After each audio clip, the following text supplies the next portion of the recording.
So still on costs, what we're going to be talking about is capital expenditure versus operational expenditure. So this is the topic which I was talking about before in terms of buying something up front, which is capital expenditure, versus paying for something as you go. So if we visualize this on a chart, which essentially is going by time and cost on the X and Y axes, we can see that if I buy a new laptop, now you can expect that over time the cost of resources that your business needs increases over time in this linear fashion. Now as a business using capital expenditure, what may happen is that you end up spending this amount of money, and then over time, this is okay for this amount of time, it costs this amount of money, but your business needs more resources. Now you may wait, and then the cost increases, and then the time you buy it, you spent more money.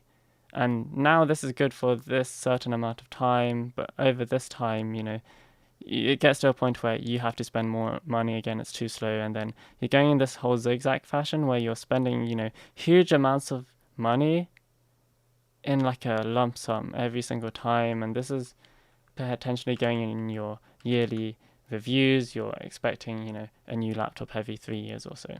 What's your actual demand? So, when the cost is still high, over time it might reduce in demand. So actuality, something which is the same price over time, it reduces, right? So we have this sort of dip in curves. Sometimes maybe there are people who buy loads of GPUs and this GPU mining, so the graph can do this weird thing. But essentially with the cloud, you're able to automatically adapt to it. It automatically can scale your resources. Now over time, what the cloud is able to do is it's able to auto scale in regards to what the demand in the market is like. So essentially what you end up doing is you'll be paying less money over time because you're paying what the market evaluates something to be like. And because you're paying over time, you may pay for this same device at this time, which lasts for this long, more at the beginning, and then over time it reduces its value, so you're paying less at this point in time.